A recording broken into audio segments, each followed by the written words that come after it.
At the Antalya Diplomacy Forum, Professor Jeffrey Sachs shocked the Muslim Brotherhood panelists, Waddah Khanfar, and neo-Ottomanist enthusiasts when he spoke about Syria. Sachs said the decision to create a new Middle East by toppling the old regimes was an Israeli-American one, and that these powers were the ones who trained and funded the jihadists. I think it's important for us to understand where this entire war came from. It did not come from Bashar al-Assad. It came from Washington. There was a decision in 2011 to overthrow Assad. Actually, that came from Jerusalem. This has been a desire of the Israeli government that stretches back more than 25 years. In other words, the victories of the Muslim Brotherhood and the Takfiris are worthless. They are illusory, as these Islamists are merely tools used by the imperial powers. Thank you very much, friend Waddah and the panelists. My name is Abdul Hamid Sayam. I am a journalist for Al-Quds Al-Arabi. I am a former UN staff as well. And I want to ask you, Mr. Sachs, that you just gave one explanation to what happened in Syria. It's a conspiracy theory by the US.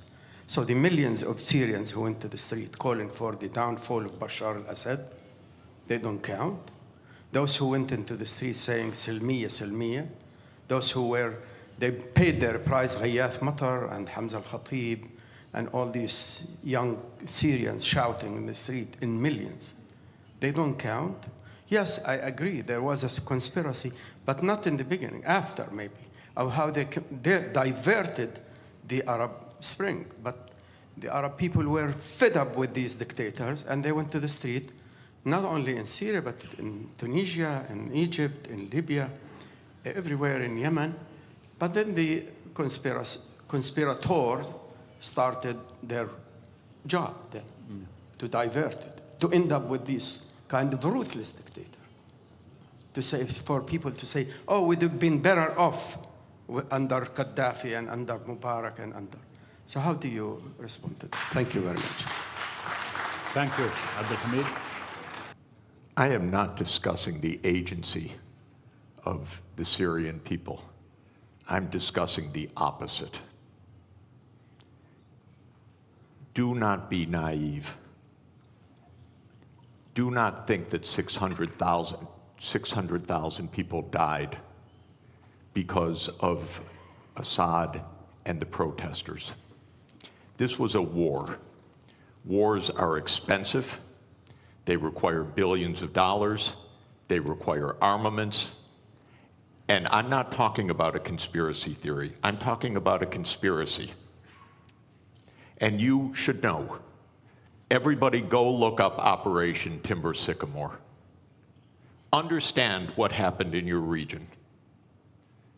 And if you think that calling in the CIA is going to do the bidding of agency in this region, you are sadly mistaken.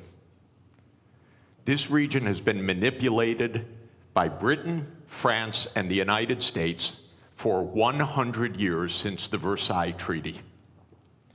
It will not have safety or peace until the United States is out of this region through manipulation and war. You all say, well, it's Israel doing this. It's the same thing I'm talking about. It's the same reason for Operation Timber Sycamore. It's not an independent fact. It's the reason why this happened. I'm the last to denigrate agency. I'm telling you exactly the opposite. If you think your big friend, the United States, is going to do your bidding and help you get your way, empires divide to rule. They are not doing the bidding of Turkey or Syria or Lebanon or anybody else in this region. And if this is, yes, you want to balance Persia or Iran, you call in the United States to do that, and you think this is going to work out well? It's not going to work out well. This region has three major powers: the Arab world, the Turkish world, and the Persian world. It's been more than 1,000 years this way. I said to Iranian diplomats that Iran has been 5,000 years. I was corrected, 7,000 years. It's a long story. You don't need the United States to pull the chestnuts out of the fire. And don't believe that this happened because of agency of the Syrian people. I'm sorry, I'm not denigrating the Syrian people, just the opposite.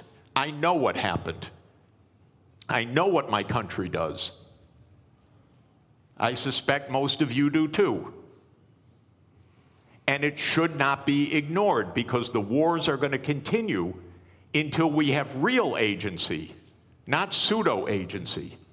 And by the way, there is no international community. We're trying to make one, but it doesn't exist right now. That's the tragedy in this world. There is no community. There are interests, there are militaries, there are regime change operations. This is not community. We need real community. And by the way, I give every day my volunteer time to the UN for 25 years because I believe in it. It's my life commitment. So I believe in community. I also happen to know that the United States blocked the agreement in 2012. I'm sorry, I won't elaborate. But the United States blocked it, and I know it. Well, I know it too, Joe. I know, Okay. but I know it from Kofi, sorry. For decades, the term conspiracy theory has been cynically deployed as a rhetorical weapon to silence dissent and discredit legitimate skepticism. Its origins as a tool of psychological manipulation trace back to the CIA's efforts to quash scrutiny of the JFK assassination. Today, the same tactic is used to dismiss well-documented covert operations, such as the CIA's billion-dollar war in Syria, as merely conspiracy theory. But when a figure like Professor Jeffrey Sachs cites declassified realities like Operation Timber Sycamore, it is time to ask, who benefits from this gaslighting?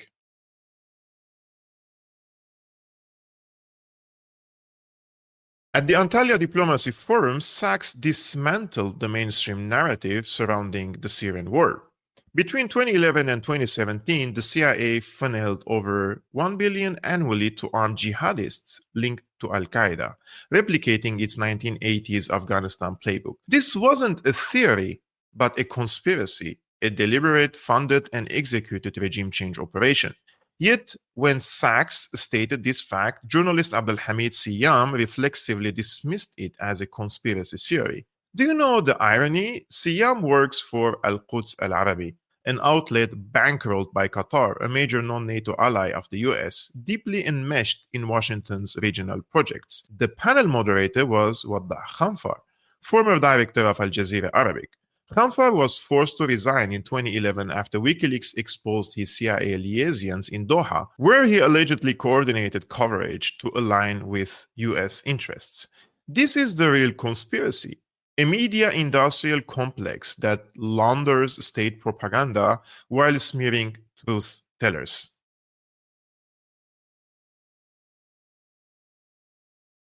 The US operates with two foreign policies, one official, articulated by diplomats, the other clandestine, executed by the CIA and its proxies. Operation Timber Sycamore exemplifies this duality, a shadow war that destabilized Syria, killed hundreds of thousands, and birthed the refugee crisis. The goal?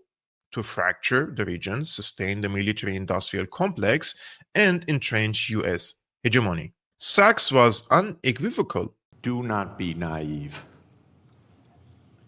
Do not think that 600,000 people died because of Assad and the protesters. This was a war. Wars are expensive. They require billions of dollars. They require armaments. And I'm not talking about a conspiracy theory. I'm talking about a conspiracy. Yet, mainstream media outlets, particularly those funded by Gulf regimes such as Qatar and Saudi Arabia, parrot the Assad the Butcher narrative while ignoring the CIA's fingerprints. These regimes are complicit in the destruction, and their media arms serve as stenographers for the empire.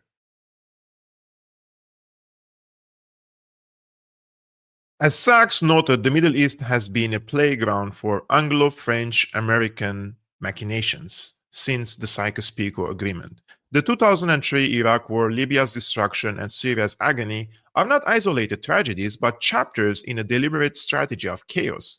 The same forces behind Timber Sycamore, neocons, Zionists, arm dealers, and bankers, profit from perpetual war.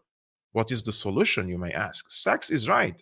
The region will never stabilize until US interference ends, but this requires dismantling the deep state's grip on policy and exposing its media accomplices. When journalists label documented CIA ops as conspiracy theories, they are not just lying, they are enabling the next war. The truth is no longer hidden. It is in the declassified files, the whistleblower testimonies, and the ruins of nations like Syria. The question is, will geopolitical enthusiasts confront reality or keep swallowing lies? I've been your host, Kevork Almassian of Syriana Analysis. If you like this video, please hit the like button and subscribe to this YouTube channel. We are less than 1,800 subscriptions away from hitting the 100K goal. Peace be upon you, upon your families. Salam. By the way, do you think that they will invite Jeffrey Sachs again to this Antalya Diplomacy Forum after he dropped these revelations and bombshells?